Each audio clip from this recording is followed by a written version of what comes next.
Now a debate from the 1984 presidential campaign. President Ronald Reagan was running for re-election that year against Democratic nominee, former Vice President Walter Mondale. This was the first of two debates between the two that year. This one takes place in Louisville, Kentucky. The debates were sponsored by the League of Women Voters. It aired live on October 7th on the 3 broadcast networks and attracted over 65 million viewers, according to Nielsen. This is about an hour and 40 minutes.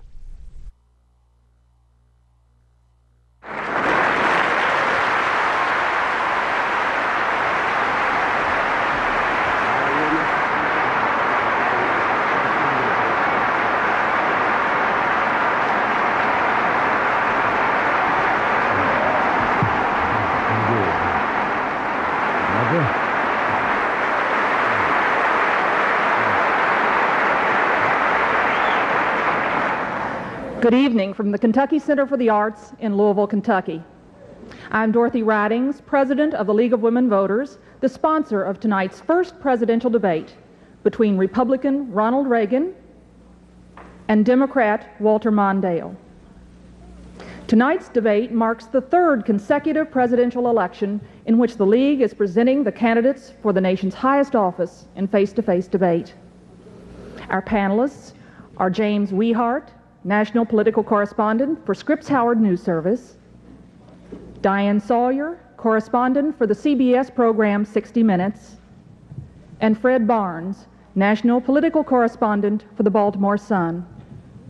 Barbara Walters of ABC News, who is appearing in her fourth presidential debate, is our moderator. Barbara. Thank you, Dorothy. A few words as we begin tonight's debate about the format. The position of the candidates, that is, who answers questions first and who gives the last statement, was determined by a toss of a coin between the two candidates. Mr. Mondale won, and that means that he chose to give the final closing statement. Means, too, that the President will answer the first question first. I hope that's clear. If it isn't, it will become clear as the debate goes on. Further, the candidates will be addressed as they each wanted and will therefore be called Mr. President and Mr. Mondale. Since there will also be a second debate between the two presidential candidates, tonight will focus primarily on the economy and other domestic issues. The debate itself is built around questions from the panel. In each of its segments, a reporter will ask the candidates the same general question. Then, and this is important, each candidate will have the chance to rebut what the other has said. And the final segment of the debate will be the closing segment, and the candidates will each have 4 minutes for their closing statements. And as I have said, Mr. Mondale will be the last person on the program to speak. And now I would like to add a personal note, if I may. As Dorothy Ridings pointed out, I have been involved now in 4 presidential debates, either as a moderator or as a panelist. In the past, there was no problem in selecting panelists. Tonight, however, there were to have been 4 panelists participating in this debate. The candidates were given a list of almost 100 qualified journalists from all the media and could agree on only these 3 fine journalists. As moderator and on behalf of my fellow journalists, I very much regret, as does the League of Women Voters, that this situation has occurred. And now let us begin the debate with the first question from James Wehart. Mr. Wehart. Mr. President, in 1980, you promised the American people in your campaign a balanced budget by 1983. We've now had more and bigger deficits in the 4 years you've been in office. Mr. President, do you have a secret plan to balance the budget sometime in a second term? And if so, would you lay out that plan for us tonight? I have a plan, not a secret plan. As a matter of fact, it is the economic recovery program that we presented when I took office in 1981.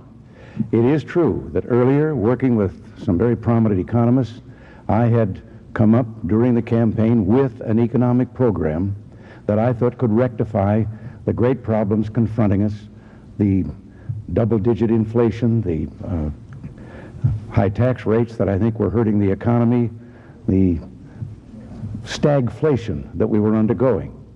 Before even the election day, something that none of those economists had even predicted.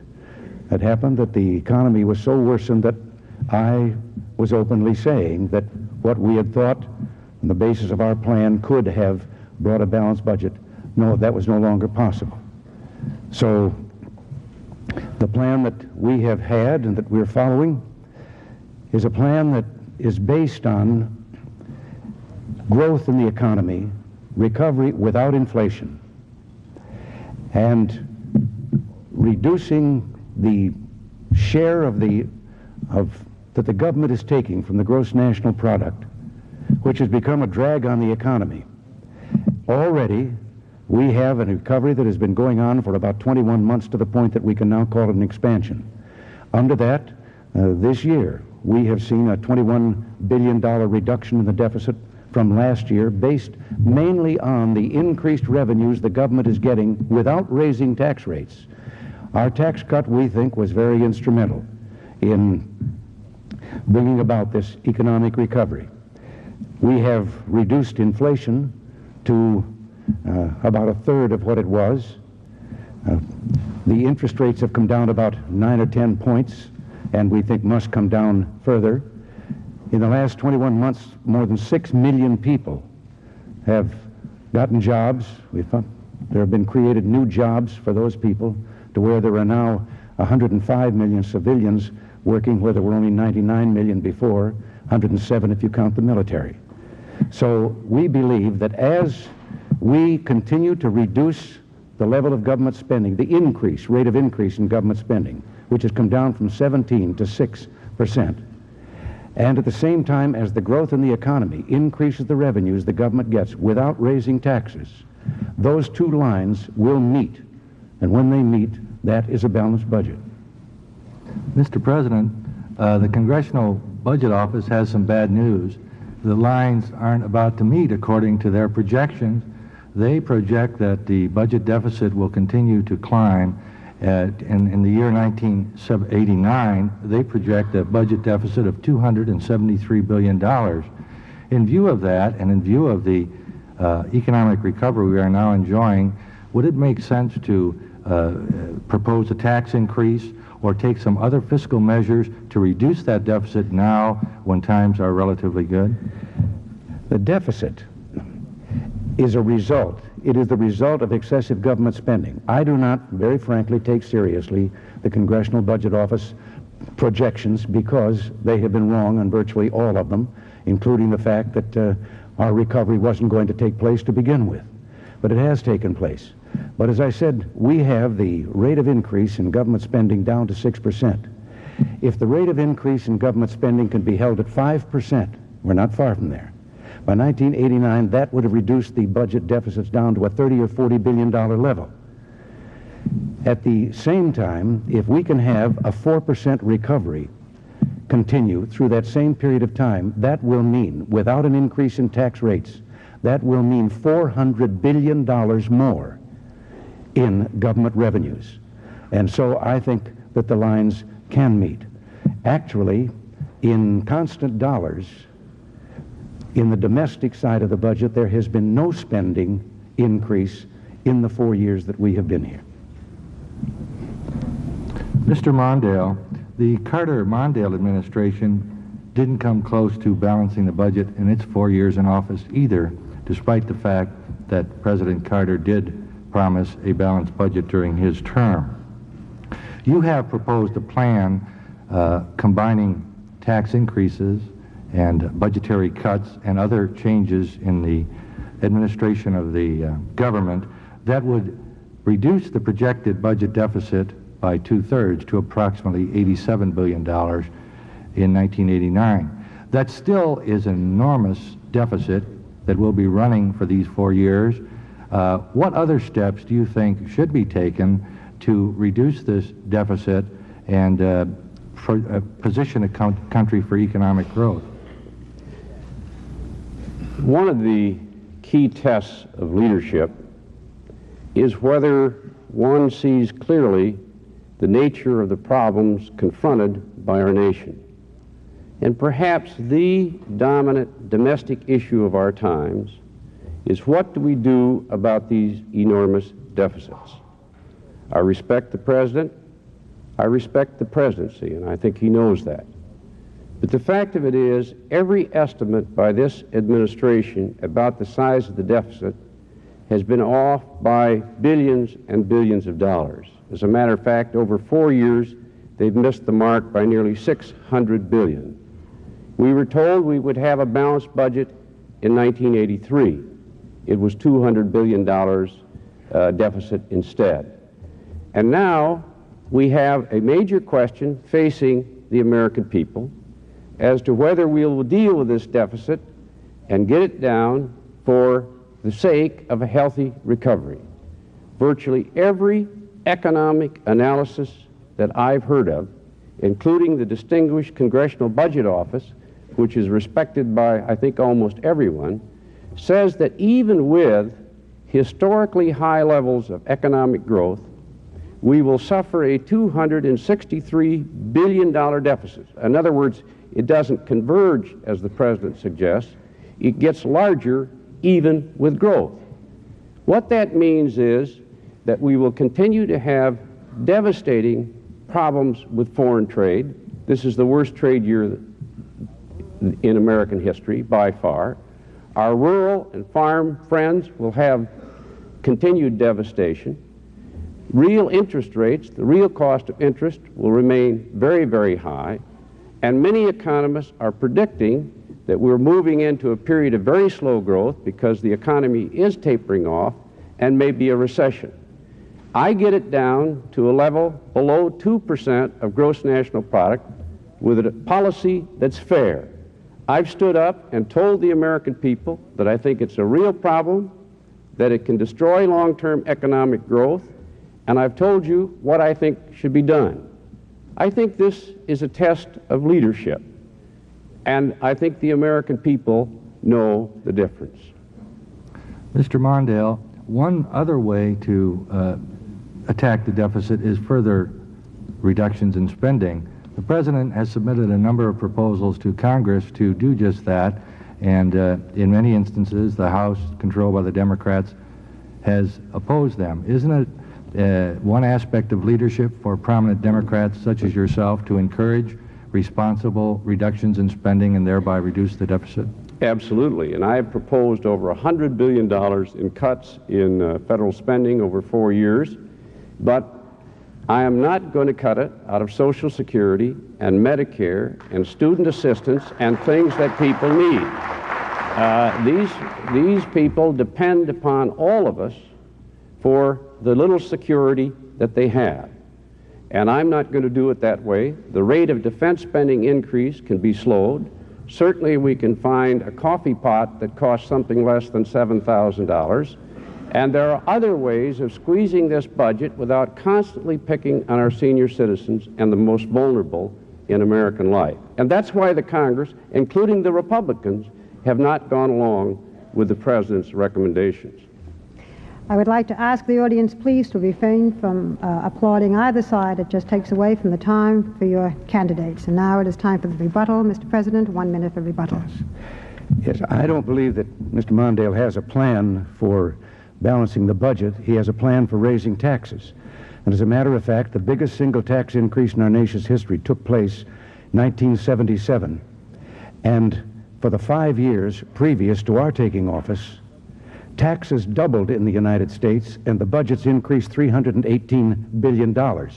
So there is no ratio between taxing and balancing a budget. Whether you borrow the money or whether you simply tax it away from the people, you're taking the same amount of money out of the private sector unless and until you bring down government's share of what it is taking. With regard to Social Security, I hope there will be more time than just this minute to mention that, but I will say this. A president should never say never, but I'm going to violate that rule and say never. I will never stand for a reduction of the Social Security benefits to the people that are now getting them. Mr. Mondale? Well, that's exactly the commitment that was made to the American people in 1980. He would never reduce benefits. And of course, what happened right after the election is they proposed to cut Social Security benefits by 25%. reducing the adjustment for inflation, cutting out minimum benefits for the poorest on Social Security, removing educational benefits for dependents whose widows were trying to get them through college. Everybody remembers that. People know what happened. There's a difference. I have fought for Social Security and Medicare and for things to help people who are vulnerable all my life, and I will do it as President of the United States. Thank you very much. We'll now begin with segment number 2 with my colleague Diane Sawyer. Ms. Sawyer? Mr. President, Mr. Mondale. The public opinion polls do suggest that the American people are most concerned about the personal leadership characteristics of the two candidates, and each of you has questioned the other's leadership ability. Mr. President, you have said that Mr. Mondale's leadership would take the country down the path of defeatism and despair, and Vice President Bush has called him whining and hoping for bad news. And Mr. Mondale, you have said that President Reagan offers showmanship, not leadership, that he has not mastered what he must know to command his government. I'd like to ask each of you to substantiate your claims. Mr. Mondale first. Give us specifics to support your claim that President Reagan is a showman, not a leader, has not mastered what he must know to be president after 4 years. And then second, tell us what personal leadership characteristics you have that he does not. Well, first of all, I think the first answer this evening suggests exactly what I'm saying. There is no question that we face this massive deficit. And almost everybody agrees, unless we get it down, the chances for long-term healthy growth are nil. And it's also unfair to dump these tremendous bills on our children. The president says it will disappear overnight because of some reason. No one else believes that's the case. I do, and I'm standing up to the issue with an answer that's fair. I think that's what leadership is all about. There's a difference between being a quarterback and a cheerleader. And when there's a real problem, a president must confront it. What I was referring to, of course, in the comment that you referred to, was the situation in Lebanon. Now, for 3 occasions, one after another, our embassies were assaulted in the same way by a truck with demolitions. The first time, and I did not criticize the president because these things can happen once and sometimes twice. The second time, the barracks in Lebanon were assaulted, as we all remember. There was 2 or 3 commission reports, recommendations by the CIA, the State Department, and the others. And the third time, there was even a warning from the terrorists themselves. Now, I believe that a president must command that White House and those who work for him. It's the toughest job on earth, and you must master the facts and insist that things that must be done are done. I believe that the way in which I will approach the presidency is what's needed, because all my life that has been the way in which I have sought to lead. And that's why in this campaign I'm telling you exactly what I want to do. I am answering your questions. I am trying to provide leadership now before the election so that the American people can participate in that decision. You have said, Mr. Mondale, that the polls have given you lower ratings on leadership than President Reagan because your message has failed to get through. Given that you have been in public office for so many years, what accounts for the failure of your message to get through? Well, I think we're getting better all the time, and I think tonight, as we contrast for the first time our differing approach to government, to values, to the leadership in this country, I think as this debate goes forward, the American people will have for the first time a chance to weigh the two of us against each other. And I think as a process, as a part of that process, what I am trying to say will come across, and that is that we must lead, we must command, we must direct, and a president must see it like it is. He must stand for the values of decency that the American people stand for, and he must use the power of the White House to try to control these nuclear weapons and lead this world toward a safer world. Mr. President, the issue is leadership in personal terms. First, do you think, as Vice President Bush said, that Mr. Mondale's campaign is one of whining and hoping for bad news? And second, what leadership characteristics do you possess that Mr. Mondale does not? Well, whether he does or not, let me suggest my own idea about the leadership factor, since you've asked it. And incidentally, I might say that with regard to the 25% cut of Social Security, before I get to the answer to your question, the only 25% cut that I know of was accompanying that huge 1977 tax increase was a cut of 25% in the benefits for every American who was born after 1916. Now, leadership. First of all, I think you must have some principles you believe in. In mine, I happen to believe in the people and believe that the people are supposed to be dominant in our society. That they, not government, are to have control of their own affairs to the greatest extent possible with an orderly society. Now, having that, I think also that in leadership,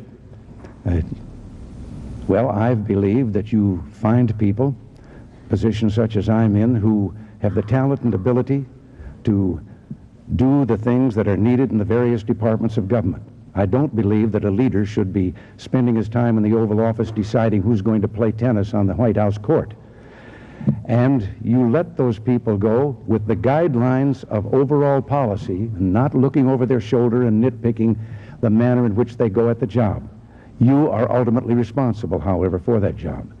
But I also believe something else about that. I believe that,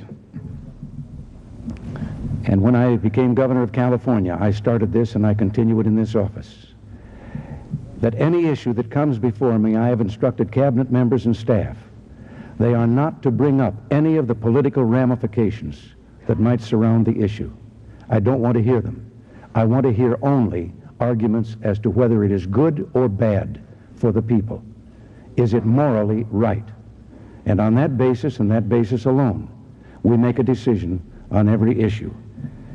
Now, with regard to my feeling about why I thought that his record spoke his possible taking us back to the same things that we knew under the previous administration, his record is that he spoke in praise of deficits several times, said they weren't to be abhorred, that as a matter of fact, he at one time said he wished the deficit could be doubled because they stimulate the economy and help reduce unemployment. As a follow-up, let me draw in another specific, if I could, a specific that the Democrats have claimed about your campaign, that it is essentially based on imagery. And one specific that they allege is that, for instance, recently you showed up at the opening ceremony of a Buffalo old age housing project, when in fact your policy was to cut federal housing subsidies for the elderly, yet you were there to have your picture taken with them. Our policy was not to cut subsidies. We have believed in partnership, and that was an example of a partnership between not only local government and the federal government, but also between the private sector that built that particular structure. And this is what we've been trying to do, is involve the federal government in such partnerships. We are today subsidizing housing for more than 10 million people. And we're going to continue along that line. We have no thought of throwing people out into the snow, whether because of age or need. We have preserved the safety net for the people with true need in this country, and it has been pure demagoguery that we have in some way shut off all the charitable programs, or many of them, for the people who have real need. The safety net is there, and we're taking care of more people than has ever been taken care of before by any administration in this country. Mr. Mondale, an opportunity for you to rebut. Well, I guess I'm reminded a little bit of what Will Rogers once said about Hoover. He said, it's not what he doesn't know that bothers me, it's what he knows for sure that just ain't so. The fact of it is, the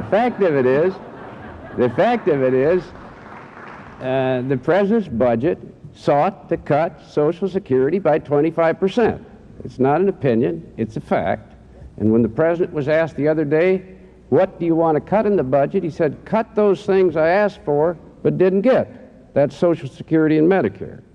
The second fact is that the housing unit for senior citizens that the President dedicated in Buffalo was only made possible through a federal assistance program for senior citizens that the President's budget sought to terminate. So if he'd had his way, there wouldn't have been any housing project there at all. This administration has taken a meat cleaver out in terms of federal assisted housing, and the record is there. We have to see the facts before we can draw conclusions. Mr. President. Well, let me just respond with regard to Social Security. When we took office, we discovered that the program that the Carter-Mondale administration had said would solve the fiscal problems of Social Security for the next 50 years wouldn't solve them for 5. Social Security was due to go bankrupt before 1983. Any proposals that I made at that time were at the request of the chairman, a Democrat of one of the leading committees, who said we have to do something before the program goes broke and the checks bounce. And so we made a proposal. And then in 1982, they used that proposal in a demagogic fashion for the 1982 campaign. And 3 days after the election in 1982, they came to us and said, Social Security, we know, is broke. Indeed, we had to borrow $17 billion to pay the checks. And then I asked for a bipartisan commission, which I'd asked for from the beginning, to sit down and work out a solution. And so the whole matter of what to do with Social Security has been resolved by bipartisan legislation, and it is on a sound basis now for as far as you can see into the next century. Mr. President, we begin segment number 3 with Fred Barnes. Mr. President, would you describe your religious beliefs, noting particularly whether you consider yourself a born-again Christian, and explain how these beliefs affect your presidential decisions? Well, I was raised to have a faith and a belief and have been a member of a church since I was a small boy. In our particular church, we did not use that term, born again, so I don't know whether I would fit that particular term. But I have, thanks to my mother, God rest her soul, the firmest possible belief and faith in God. And I don't believe, I should say, as Lincoln once said, that I would be the most stupid man in the world if I thought I could confront the duties of the office I hold if I could not turn to someone who was stronger and greater than all others. And I do resort to prayer. At the same time, however, I have not believed that prayer should be introduced into an election or be a part of a political campaign or religion, a part of that campaign. As a matter of fact, I think religion became a part of this campaign when Mr. Mondale's running mate said I wasn't a good Christian. So it does play a part in my life. I have no hesitancy in saying so. And as I say, I don't believe that I could carry on unless I had a belief in a higher authority and a belief that prayers are answered. Given those beliefs, Mr. President, why don't you attend services regularly, either by going to church or by inviting a minister to the White House, as President Nixon used to do, or someone to Camp David, as President Carter used to do? The answer to your question is very simple about why I don't go to church. I have gone to church regularly all my life, and I started to here in Washington. And now, in the position I hold and in the world in which we live, where embassies do get blown up in Beirut, we're supposed to talk about that on the debate the 21st, I understand. But I pose a threat to several hundred people if I go to church. I know the threats that are made against me. We all know the possibilities of terrorism. We have seen the barricades that have had to be built around the White House. And therefore, I don't feel, and my minister knows this and supports me in this position, I don't feel that I have a right to go to church knowing that my being there could cause something of the kind that we have seen in other places, in Beirut, for example. And I miss going to church, but I think the Lord understands. May I ask you, please? please to refrain from applause. Fred, your second question. Mr. Mondale, would you describe your religious beliefs and mention whether you consider yourself a born-again Christian, and explain how those beliefs would affect your decisions as president? First of all, I accept President Reagan's affirmation of faith. I'm sure that we all accept and admire his commitment to his faith, and we are strengthened, all of us, by that fact. I am a son of a Methodist minister. My wife is the daughter of a Presbyterian minister, and I don't know if I've been born again, but I know I was born into a Christian family. And I believe I've sung at more weddings and more funerals than anybody ever to seek the presidency. Whether that helps or not, I don't know. I have a deep religious faith. Our family does. It is fundamental. It's probably the reason that I'm in politics.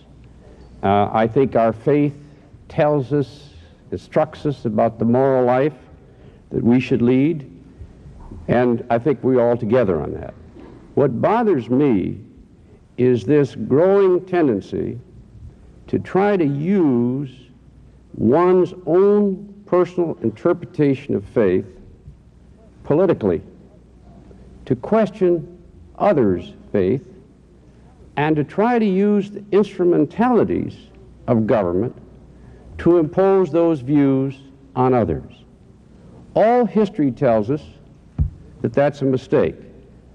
When the Republican platform says that from here on out we're going to have a religious test for judges before they're selected for the federal court, and then Jerry Falwell announces that that means they get at least 2 justices of the Supreme Court, I think that's an abuse of faith in our country. This nation is the most religious nation on earth. More people go to church and synagogues than any other nation on earth, and it's because we kept the politicians and the state out of the personal exercise of our faith. That's why faith in the United States is pure and unpolluted by the intervention of politicians. And I think if we want to continue, as I do, to have a religious nation, let's keep that line and never cross it. Thank you. Mr. Barnes, next question.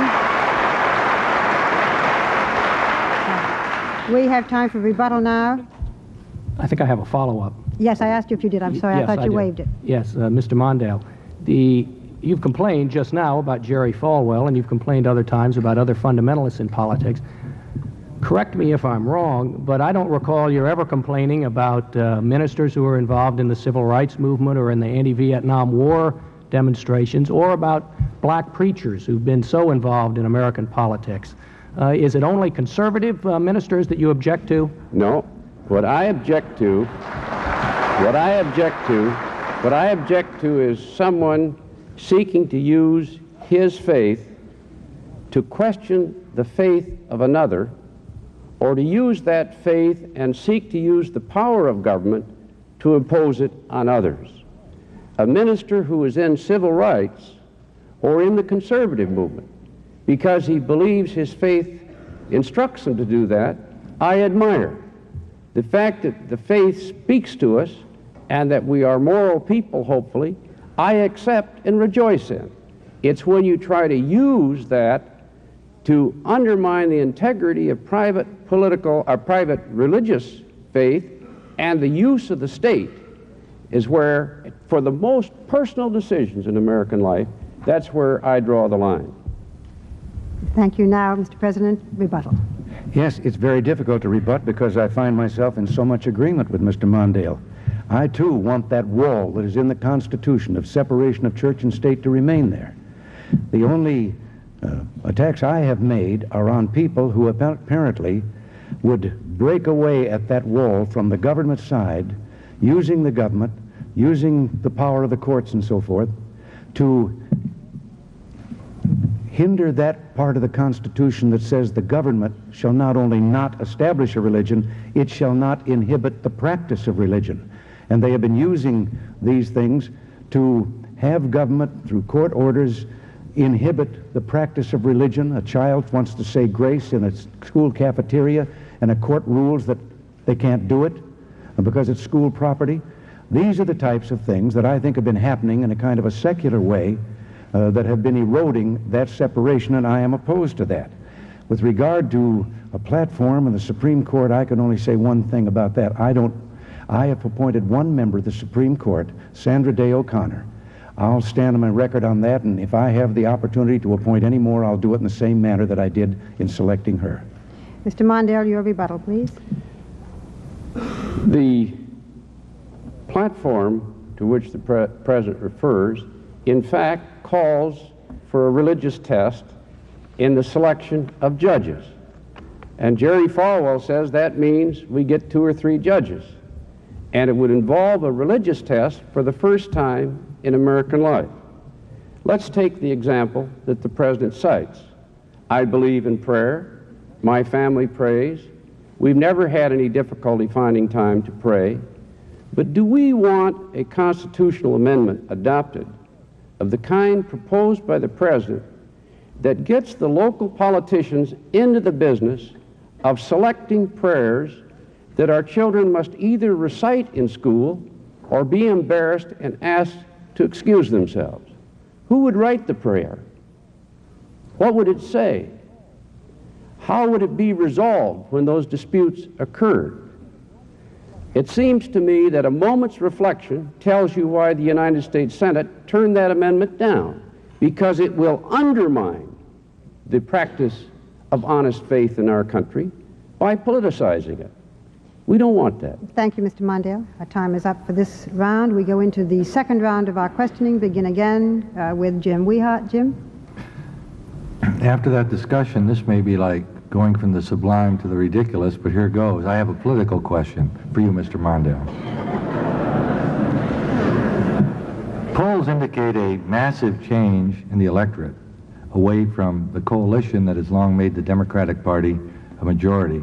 Blue-collar workers, young professionals, their children, and much of the middle class now regard themselves as independents or Republican instead of Democrats, and the gap, the edge the Democrats had in party registration seems to be narrowing.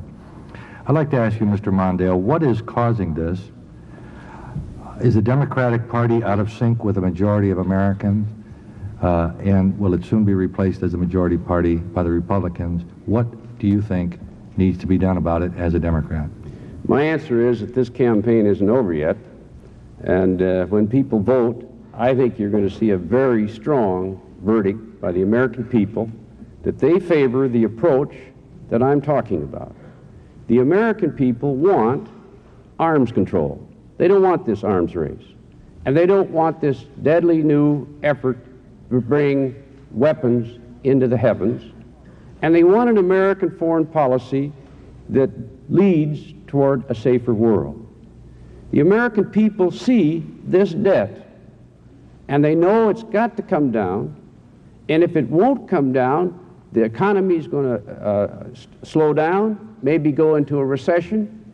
They see this tremendous influx and swamping of cheap foreign imports in this country that has cost over 3 million jobs, given farmers the worst year in American history, and they know this debt must come down as well because it's unfair to our children.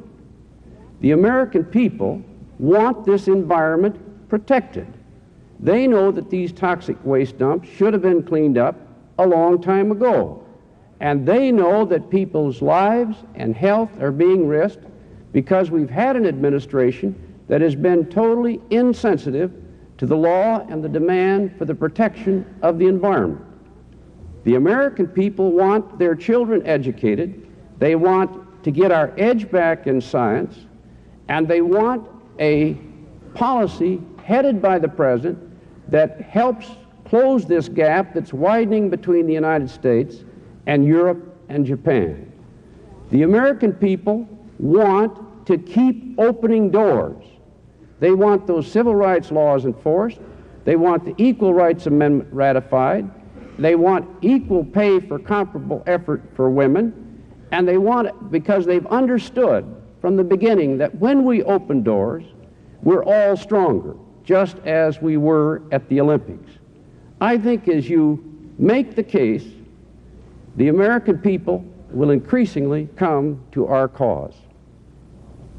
Mr. Mondale, isn't it possible that the American people have heard your message and they are listening, but they are rejecting it? Well, tonight we had the first debate over the deficit. The President says it'll disappear automatically. I've said it's going to take some work.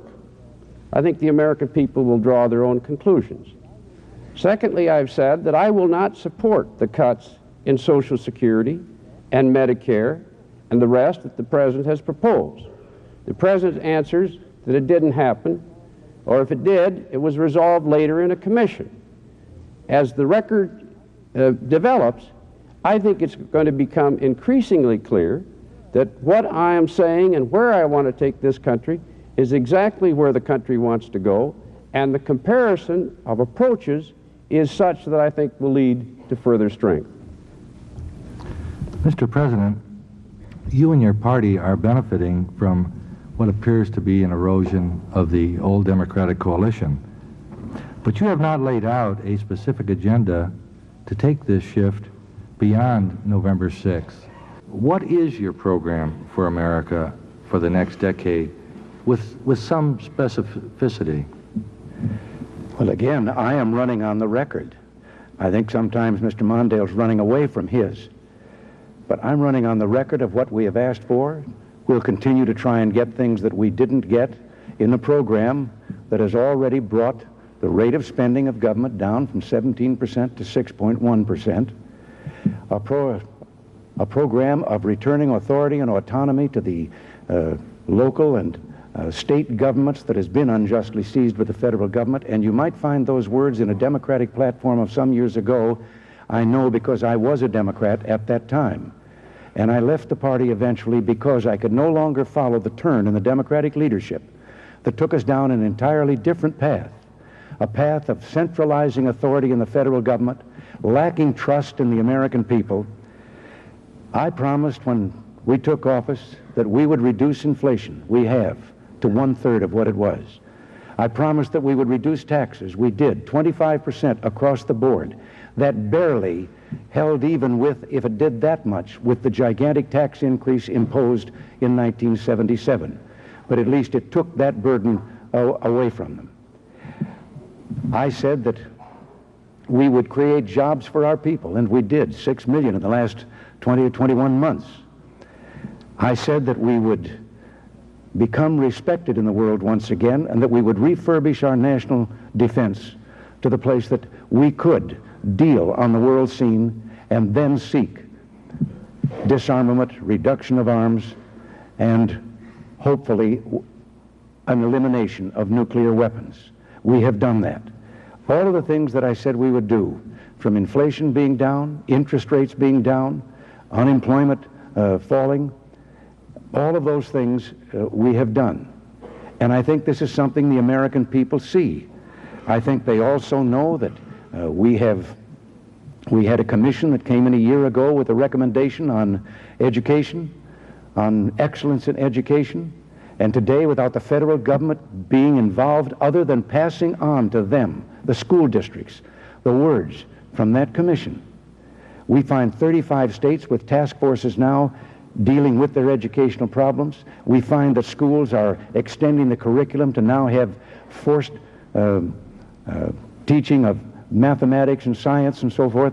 All of these things have brought an improvement in the college entrance exams for the first time in some 20 years. So I think that many Democrats are seeing the same thing this Democrat saw. The leadership isn't taking us where we want to go. Mr. President, there's much of what you said affects the quality of life of many Americans, their income, the way they live, and so forth. But there's an aspect of quality of life that lies beyond the private sector, which has to do with our neighborhoods, our cities, our streets, our parks, our environment. In those areas, I have a difficulty seeing what your program is and what you feel the federal responsibility is in these areas of the quality of life in the public sector that affects everybody, and even enormous wealth by one individual can't create the kind of environment that he might like. There are tasks that government legitimately should enforce, and tasks that government performs well, and you've named some of them. Crime has come down the last 2 years for the first time in many, many decades that it has come down, or since we've kept records, 2 consecutive years, and last year it came down, the biggest drop in crime that we've had. I think that we've had something to do with that, just as we have with the drug problem nationwide.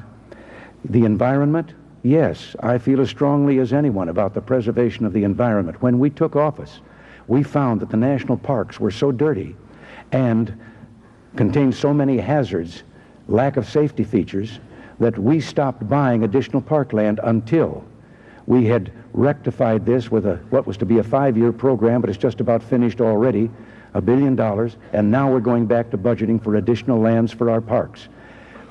We have added millions of acres to the wilderness lands, to the game refuges. I think that we're out in front of most, and I see that the red light is blinking, so I can't continue, but I got more. Well, you'll have a chance when your rebuttal time comes up, perhaps, Mr. President. Right. Mr. Mondale, now it's your turn for rebuttal.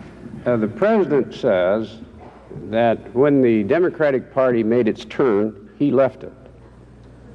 The year that he decided we had lost our way was the year that John F. Kennedy was running against Richard Nixon. I was chairman of Minnesotans for Kennedy. President Reagan was chairman of a thing called Democrats for Nixon. Now, maybe we made a wrong turn with Kennedy, but I'll be proud of supporting him all of our life, all of my life, and I'm very happy that John Kennedy was elected. Because John Kennedy looked at the future with courage, saw what needed to be done, and understood his own government. The president just said that his government is shrinking. It's not. It's now the largest peacetime government ever in terms of the take from the total economy. And instead of retreating instead of being strong where we should be strong, he wants to make it strong and intervene in the most private and personal questions in American life. That's where government should not be. Mr. President? Before I campaigned as a Democrat for a Republican candidate for president, I had already voted for Dwight Eisenhower to be president of the United States. So my change had come earlier than that. I hadn't gotten around to re-registering as yet. I found that was rather difficult to do, but I finally did it. There are some other things that have been said here back, and you said that I might be able to dredge them up. Mr. Mondale referred to the farmers' worst year. The farmers are not the victims of anything this administration has done. The farmers were the victims of the double-digit inflation and the 21.5% interest rates of the Carter-Mondale administration and the grain embargo, which destroyed our reliability nationwide as a supplier. All of these things are presently being rectified, and I think that we are going to salvage the farmers. As a matter of fact, there has been less than 1/4% of foreclosures of the 270,000 loans from government that the farmers have. Thank you, Mr. President. We'll now turn to Diane Sawyer for her round of questions. Diane? And I'd like to turn to an area that I think few people enjoy discussing, but that we probably should tonight, because the positions of the two candidates are so clearly different and lead to very different policy consequences, and that is abortion and right to life. I'm exploring for your personal views of abortion and specifically how you would want them applied as public policy. First, Mr. President, do you consider abortion murder or a sin? And second, how hard would you work? What kind of priority would you give in your second term legislation to make abortion illegal? And specifically, would you make certain, as your party platform urges, that federal justices that you appoint be pro-life? I have believed that in the appointment of judges that all that was specified in the party platform was that they respect the sanctity of human life.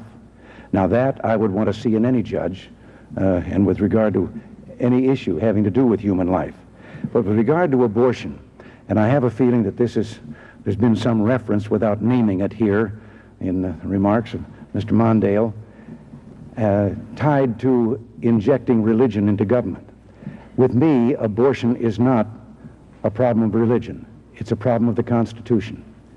I believe that until and unless someone can establish that the unborn child is not a living human being, then that child is already protected by the Constitution, which guarantees life, liberty, and the pursuit of happiness to all of us. And I think that this is what we should concentrate on, is trying. I know there was weeks and weeks of testimony before a Senate committee. There were medical authorities, there were religious, there were clerics there, everyone talking about this matter of pro-life. And at the end of all of that, not one shred of evidence was introduced that the unborn child was not alive. We have seen premature births that are now grown-up, happy people going around. Also, there is a strange dichotomy in this whole position about our court's ruling that abortion is not the taking of a human life. In California, some time ago, a man beat a woman so savagely that her unborn child was born dead with a fractured skull. And the California state legislature unanimously passed a law that was signed by the then Democratic governor, signed a law that said that any man who so abuses a pregnant woman that he causes the death of her unborn child shall be charged with murder. Now, isn't it strange that that same woman could have taken the life of her unborn child and it was abortion and not murder, but if somebody else does it, that's murder. And it recognizes, it used the term death of the unborn child. So this has been my feeling about abortion, that we have a problem now to determine, and all the evidence so far comes down on the side of the unborn child being a living human being. A two-part follow-up. Do I take it from what you said about the platform then that you don't regard the language and don't regard in your own appointments abortion position a test of any kind for justices that it should be? And also, if abortion is made illegal, how would you want it enforced? Who would be the policing units that would investigate, and would you want the women who have abortions to be prosecuted? The laws regarding that always were state laws. It was only when the Supreme Court handed down a decision that the federal government intervened in what had always been a state policy. Our laws against murder are state laws. So I would think that this would be the point of enforcement on this. As I say, I feel that we have a problem here to resolve. And no one has approached it from that matter. It does not happen that the church that I belong to had that as part of its dogma. I know that some churches do. Now, it is a sin if you're taking a human life. On the same time, in our Judeo-Christian tradition, we recognize the right of taking a human life in self-defense. And therefore, I've always believed that a mother, if medically it is determined that her life is at risk if she goes through with the pregnancy, she has a right then to take the life of even her own unborn child in defense of her own. Mr. Mondale, to turn to you, do you consider abortion a murder or a sin? And bridging from what President Reagan said, he has written that if society doesn't know whether human life in fact does begin at conception, as long as there is a doubt that the unborn child should at least be given the benefit of the doubt, and that there should be protection for that unborn child. This is one of the most emotional and difficult issues that could possibly be debated. I think your questions, however, underscore the fact there is probably no way that government should or could answer this question in every individual case and in the private lives of the American people. The constitutional amendment proposed by President Reagan would make it a crime for a woman to have an abortion if she had been raped or suffered from incest? Is it really the view of the American people, however you feel on the question of abortion, that government ought to be reaching into your living rooms and making choices like this? I think it cannot work, won't work, and will lead to all kinds of cynical evasions of the law. Those who can afford to have them will continue to have them. The disadvantaged will go out in the back alley as they used to do. I think these questions are inherently personal and moral, and every individual instance is different. Every American should be aware of the seriousness of the step. But there are some things that government can do and some things they cannot do. Now, the example that the President cites has nothing to do with abortion. Somebody went to a woman and nearly killed her. That's always been a serious crime, and always should be a serious crime. But how does that compare with the problem of a woman who's raped? Do we really want those decisions made by judges who've been picked because they will agree to find the person guilty? I don't think so, and I think it's going in exactly the wrong direction. In America, on basic moral questions, we have always let the people decide in their own personal lives. We haven't felt so insecure that we've reached for the club of state to have our point of view. It's been a good instinct, and we're the most religious people on earth. One final point.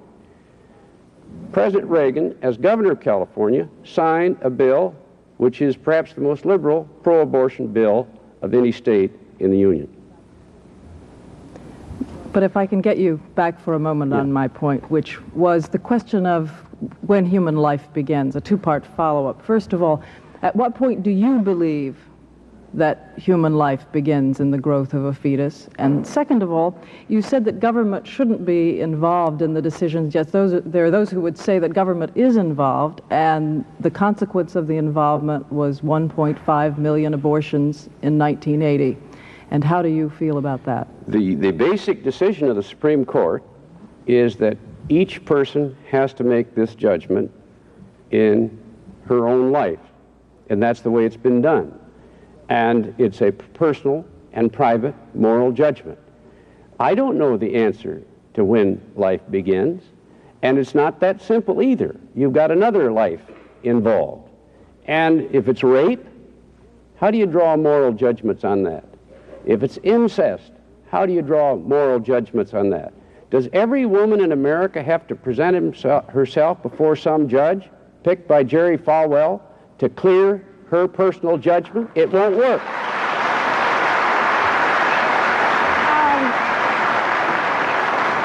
I'm sorry to do this, but I really must talk to the audience. You're all invited guests. I know I'm wasting time in talking to you, but it really is very unfair of you to applaud sometimes louder, less loud, and I ask you as people who are invited here and polite people to refrain. We have our time now for rebuttal. Mr. President. Yes. Well, with regard to this being a personal choice, isn't that what a murderer is insisting on?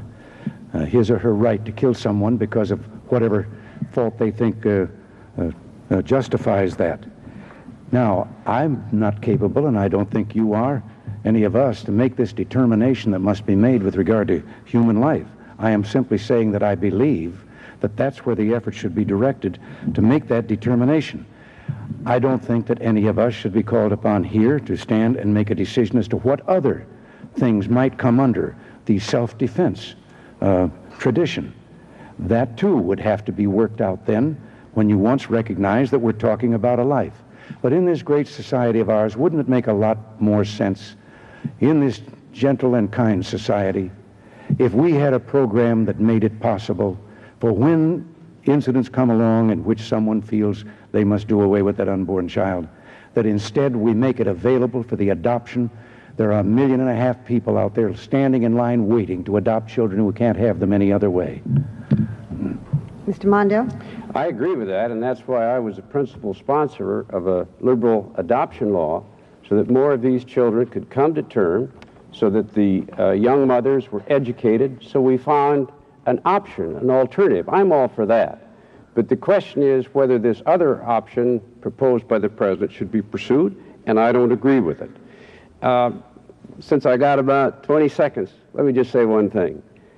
The question of agriculture came up a minute ago. Net farm income is off 50% in the last 3 years, and every farmer knows it. And the effect of these economic policies is like a massive grain embargo, which has caused farm exports to drop 20%. It's been a big failure. I oppose the grain embargo in my administration. I'm opposed to these policies as well. I'm sitting here like the great school teacher, letting you both get away with things because one did it, the other one did it. May I ask in the future that the rebuttal stick to what the rebuttal is, and also foreign policy will be the next debate. Stop dragging it in by its ear into this one. Now, having admonished you, I would like to say to the panel, you are allowed one question and one follow-up. Would you try as best you could not to ask 2 and 3? I know it's something we all want to do. 2 and 3 questions is part 1 and 2 and 3 is part 2. Having said that, Fred, it's yours. Thank you. Mr. Mondale, let me ask you about middle-class Americans and the taxes they pay. I'm talking about, not about the rich or the poor, I know your views on their taxes, but about families earning $25,000 to $45,000 a year. Do you think that those families are overtaxed or undertaxed by the federal government? In my opinion, as we deal with this deficit, people from about $70,000 a year on down have to be dealt with very, very carefully because they are the ones who didn't get any relief the first time around. Under the 1981 tax bill, people making $200,000 a year got $60,000 in tax relief over 3 years, while people making $30,000 a year, all taxes considered, got no relief at all, and their taxes actually went up. That's why my proposal protects everybody from $25,000 a year or less against any tax increases and treats those $70,000 and under in a way that is more beneficial than the way the President proposes with a sales tax or a flat tax. What does this mean in real life? Well, the other day, Vice President Bush disclosed his tax returns to the American people. He's one of the wealthiest Americans, and he's our Vice President. In 1981, I think he paid about 40% in taxes. In 1983, as a result of these tax preferences, he paid a little over 12%, 12.8% in taxes. That meant that he paid a lower percent in taxes than the janitor who cleaned up his office or the chauffeur who drives him to work. I believe we need some fairness, and that's why I proposed what I think is a fair and a responsible proposal that helps protect these people who've already got no relief or actually got a tax increase. It sounds as if you were saying you think this group of taxpayers making $25,000 to $45,000 a year is already overtaxed, yet your tax proposal would increase their taxes. I think your aides have said those earning about $25,000 to $35,000, their tax rate would go up, their tax bill would go up $100, and from $35,000 to $45,000, more than that, several $100. Wouldn't that stifle their incentive to work and invest and so on, and also hurt the recovery? The first thing is everybody 25,000 other would have no tax increase. Mr. Reagan, after the election, is going to have to propose a tax increase. And you will have to compare what he proposes, and his Secretary of the Treasury said he's studying a sales tax or a value-added tax. They're the same thing. They hit middle and moderate income Americans and leave wealthy Americans largely untouched. Up until about $70,000, as you go up the ladder, my proposals will be far more beneficial. As soon as we get the economy on a sound ground as well, I'd like to see the total repeal of indexing. I don't think we can do that for a few years, but at some point we want to do that as well.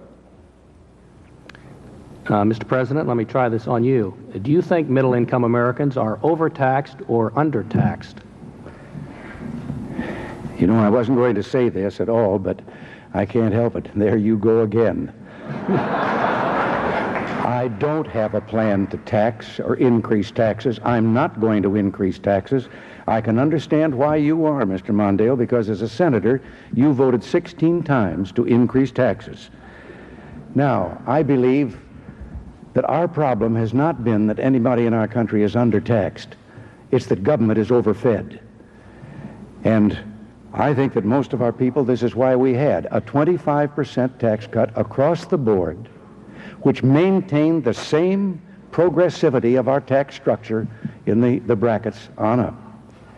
And as a matter of fact, it just so happens that in the quirks of administering these taxes, those above $50,000 actually did not get quite as big a tax cut percentage-wise as did those from 50,000 down. From 50,000 down, those people paid 2/3 of the taxes, and those people got 2/3 of the tax cut. Now, the Social Security tax of '77, this indeed was a tax that hit people in the lower brackets the hardest. It had two features. It had several tax increases phased in over a period of time. There are two more yet to come between now and 1989. At the same time, every year, it increased the amount of money. Virtually every year, there may have been one or two that were skipped in there, that was subject to that tax. Today, it is up to about $38,000 of earnings that is subject to the payroll tax for Social Security. And that tax, there are no deductions. So a person making anywhere from 10, 15, 20, they're paying that tax on the full gross earnings that they have after they have already paid an income tax on that same amount of money. Now, I don't think that to try and say that we were taxing the rich and not the other way around, it just doesn't work out that way. The system is still where it was with regard to the progressivity, as I've said, and that has not been changed. But if you take it in numbers of dollars instead of percentage, yes, you can say, well, that person got 10 times as much as this other person. Yes, but he paid 10 times as much also. But if you take it in percentages, then you find out that it is fair and equitable across the board. I thought I caught, Mr. President, a glimmer of a stronger statement there in your answer than you've made before. I think the operative position you had before was that you would only raise taxes in a second term as a last resort, and I thought you said flatly that I'm not going to raise taxes. Is that what you meant to say, that you will flatly not raise taxes in your second term as president? Yes, I had used last resort would always be with me. If you got the government down to the lowest level that you yourself could say it could not go any lower and still perform the services for the people, and if the recovery was so complete that you knew you were getting the ultimate amount of revenues that you could get through that growth, and there was still some slight difference there between those two lines, then I had said once that yes, you would have to then look to see if taxes should not be adjusted. I don't foresee those things happening. So I say with great confidence, I'm not going to go for a tax. With regard to assailing Mr. Bush about his tax problems and the difference from the tax he once paid and then the later tax he paid, I think if you looked at the deductions, there were great legal expenses in there, had to do possibly with the sale of his home, and they had to do with his setting up of a blind trust.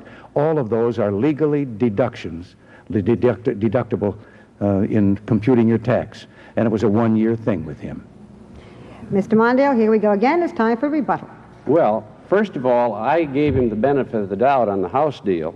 I'm just talking about the 12.8% that he paid, and that's what's happening all over this country with wealthy Americans. They've got so many loopholes, they don't have to pay much in taxes. Now, Mr. President, you said, there you go again, right? Remember the last time you said that? Mm-hmm.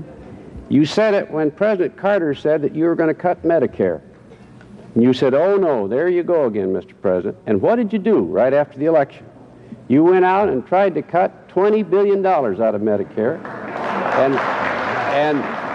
And so when you say there you go again, people remember this, you know.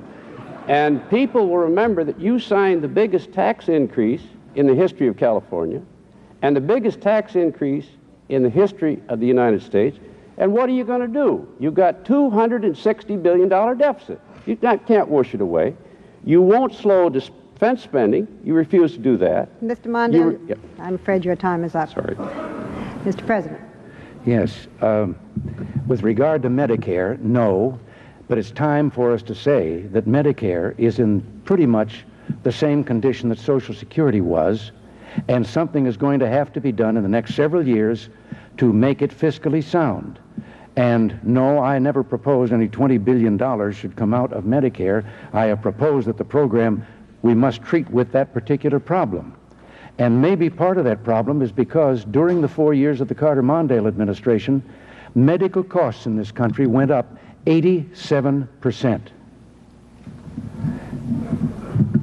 All right, I gave you back some of that time. We can't keep going back for other rebuttals. There'll be time later. We now go to our final round. The way things stand now, we have time for only 2 sets of questions, and by lot it will be Jim and Diane, and we'll start with Jim Wehout. Mr. President, the economic recovery is real but uneven. The Census Bureau just a month ago reported that there are more people living under poverty now, 1 million more people living under, than when you took office.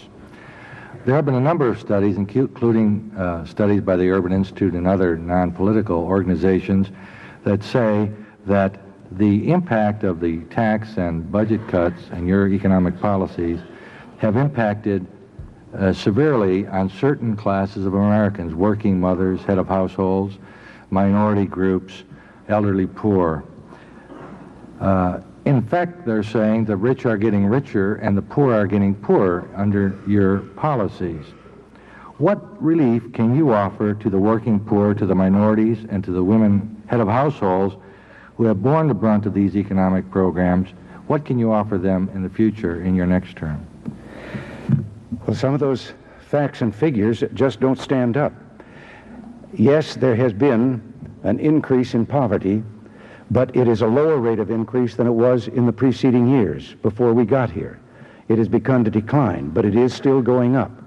On the other hand, women heads of household, single women heads of household, have for the first time, there's been a turn down in the rate of poverty for them.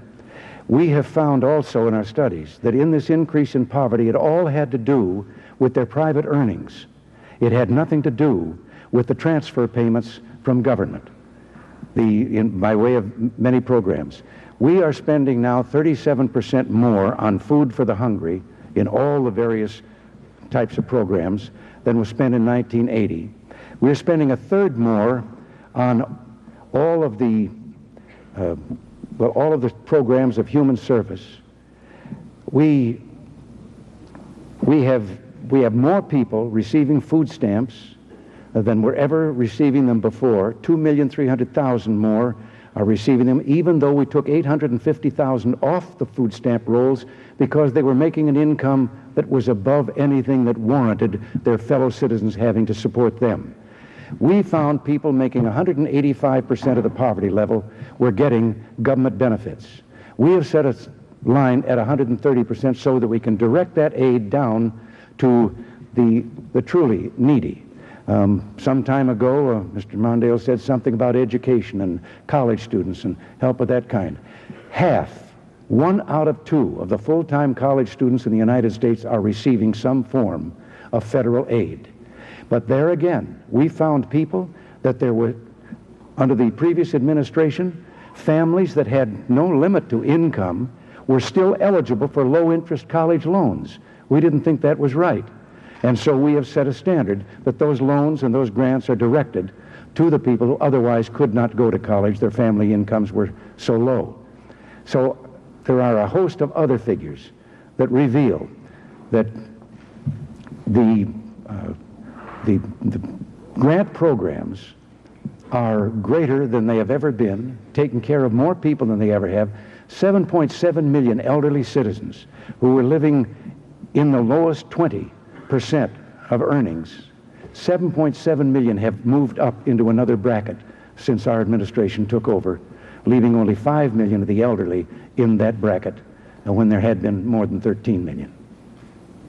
Mr. President, in a visit to Texas and Brownsville, I believe it was, in the Rio Grande Valley, you did observe that the economic recovery was uneven. In that particular area of Texas, unemployment was over 14%, whereas statewide it was the lowest in the country, I believe 5.6%. And you made the comment that, however, that man does not live by bread alone. What did you mean by that comment? And if I interpret it correctly, it would be a comment more addressed to the affluent who obviously can look beyond just the bread they need to sustain them with their wherewithal. That had nothing to do with the other thing of talking about their needs or anything. I remember distinctly I was segueing into another subject.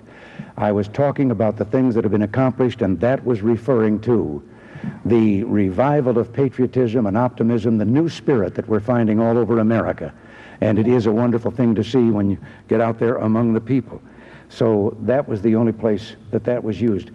I did avoid, I'm afraid in my previous answer also, the idea of uneven. Yes, there is no way that the recovery is even across the country. Just as in the depths of the recession, there were some parts of the country that were worse off, but some that didn't even feel the pain of the recession.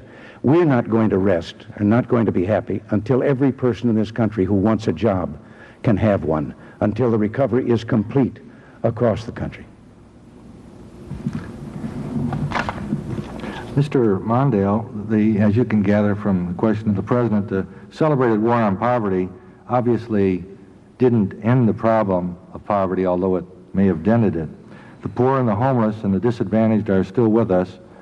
What should the federal government's role be to turn back the growth in the number of people living below the poverty level, which is now 35 million in the United States, and to help deal with the structural unemployment problems that the President was referring to in an uneven recovery? Number one, we've got to get the debt down, to get the interest rates down, so the economy will grow and people will be employed. Number two, we have to work with cities and others to help generate economic growth in those communities through the Urban Development Action Grant Program. I don't mind those enterprise zones. Let's try them, but not as a substitute for the others. Certainly, education and training is crucial. If these young Americans don't have the skills that make them attractive to employees, they're not going to get jobs. The next thing is to try to get more entrepreneurship and business within the reach of minorities, so that these businesses are located in the communities in which they're found. The other thing is we need the business community as well as government heavily involved in these communities to try to get economic growth. There is no question that the poor are worse off. I think the President genuinely believes that they're better off. But the figures show that about 8 million more people are below the poverty line than 4 years ago.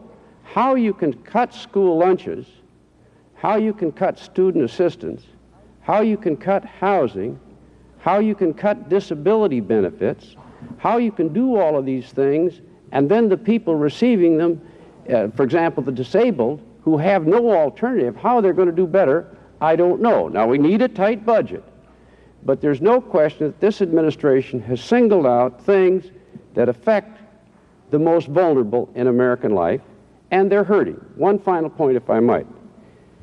There's another part of the lopsided economy that we're in today, and that is that these heavy deficits have killed exports and are swamping the nation with cheap imports.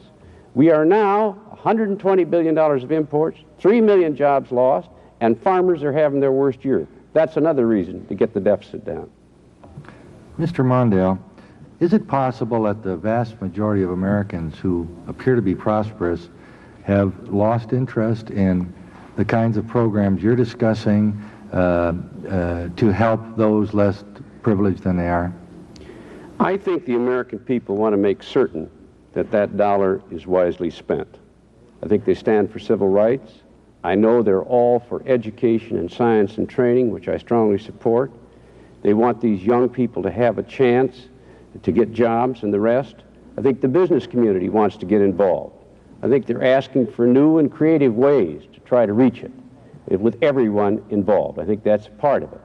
I think also that the American people want a balanced program that gives us long-term growth so that they're not having to take money that's desperate to themselves and their families and give it to someone else. I'm opposed to that too. And now it is time for our rebuttal for this period, Mr. President. Yes, the connection that's been made again between the deficit and the interest rates. There is no connection between them. There is a connection between interest rates and inflation.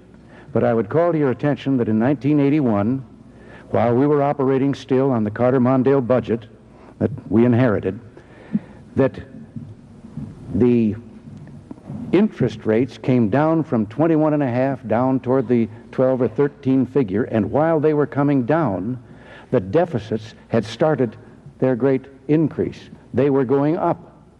Now, if there was a connection, I think that there would be a different parallel between deficit getting larger and interest rates going down. The interest rates are based on inflation. And right now, I have to tell you, I don't think there is any excuse for the interest rates being as high as they are because we have brought inflation down so low. I think it can only be that they're anticipating or expecting, not hoping, that maybe we don't have a control of inflation and it's going to go back up again.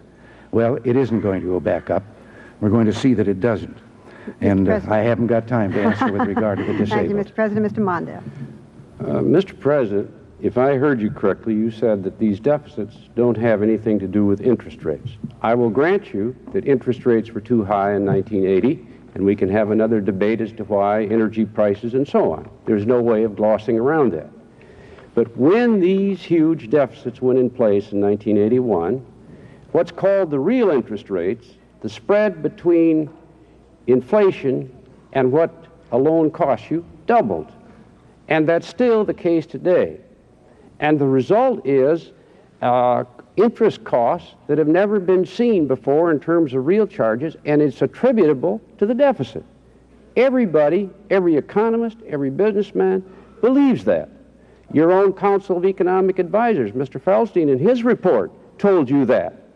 Every chairman of the Finance and Ways and Means Committee, Republican leaders in the Senate and the House are telling you that. That deficit is ruining the long-term hopes for this economy. It's causing high interest rates. It's ruining us in trade. It's given us the highest small business failure in 50 years. The economy is starting downhill with housing failure. Quit. You're both very obedient. I have to give you credit for that.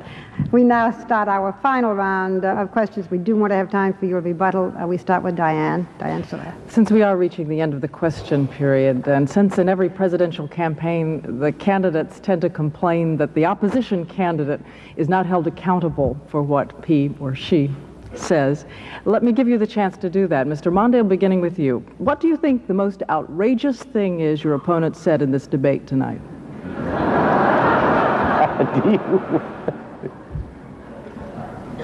You want to give me some suggestions? Well, I'm going to use my time a little differently. I'm going to give the President some credit. I think the President has done some things to raise the sense of spirit, morale, good feeling in this country, and he's entitled to credit for that. What I think we need, however, is not just that, but to move forward, not just congratulating ourselves, but challenging ourselves to get on with the business of dealing with America's problems. I think in education, when he lectured the country about the importance of discipline, I didn't like it at first, but I think it helped a little bit. But now we need both that kind of discipline and the resources and the consistent leadership that allows this country to catch up in education and science and training. I like President Reagan. And this is not personal. There's our deep differences about our future, and that's the basis of my campaign. Follow up in a similar vein, then. What remaining question would you most like to see your opponent forced to answer? Without any doubt, I have stood up and told the American people that $263 billion deficit must come down. And I've done what no candidate for president's ever done. I told you before the election what I'd do. Mr. Reagan, as you saw tonight, President Reagan, takes the position it will disappear by magic. It was once called voodoo economics. I wish the President would say, yes, the CBO is right. Yes, we have a $263 billion deficit. This is how I'm going to get it done. Don't talk about growth, because even though we need growth, that's not helping. It's going to go in the other direction, as they've estimated. And give us a plan. What will you cut? Whose taxes will you raise? Will you finally touch that defense budget? Are you going to go after Social Security and Medicare and student assistance and the handicap again, as you did last time? If you just tell us what you're going to do, then the American people could compare my plan for the future with your plan. And that's the way it should be. The American people would be in charge. Mr. President, the most outrageous thing your opponent has said in the debate tonight. Well, now, I have to start with a smile since his kind words to me.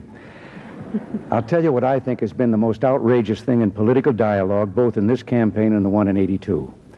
And that is the continued discussion and claim that somehow I am the villain who is going to pull the Social Security checks out from those people who are dependent on them. And why I think it is outrageous, first of all, it isn't true. But why it is outrageous is because for political advantage, every time they do that, they scare millions of senior citizens who are totally dependent on Social Security, have no place else to turn, and they have to live and go to bed at night thinking, is this true? Is someone going to take our check away from us and leave us destitute? And I don't think that that should be a part of political dialogue. Now, I just have a minute here? You have more time. You can keep going. Okay, all right. Now, Social Security, let's lay it to rest once and for all. I told you never would I do such a thing. But I tell you also now, Social Security has nothing to do with the deficit. Social Security is totally funded by the payroll tax levied on employer and employee. If you reduce the outgo of Social Security, that money would not go into the general fund to reduce a deficit. It would go into the Social Security Trust Fund. So Social Security has nothing to do with balancing a budget or erasing or lowering the deficit. Now, again, to get to whether I'm depending on magic, I think I have talked in straight economic terms about a program of recovery that I was told wouldn't work, and then after it worked, I was told that lowering taxes would increase inflation, and none of these things happened. It is working, and we're going to continue on that same line. As to what we might do and find in further savings cuts, no, we're not going to starve the hungry, but we have 2,478 specific recommendations from a commission of more than 2,000 business people in this country through the Grace Commission that we're studying right now, and we've already implemented 17% of them, that are recommendations as to how to make government more efficient, more economic. And to keep it even, what remaining question would you most like to see your opponent forced to answer?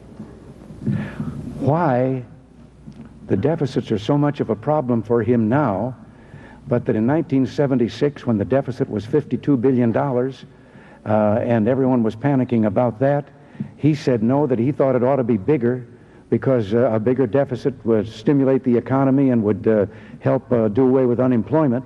In 1979, he made similar statements, the same effect, that the deficits, there was nothing wrong with having deficits. Remember, there was $1 trillion in debt before we got here. That's got to be paid by our children and grandchildren, too, if we don't do it. And I'm hoping we can start some payments on it before we get through here. That's why I want another 4 years. Well, we have time now.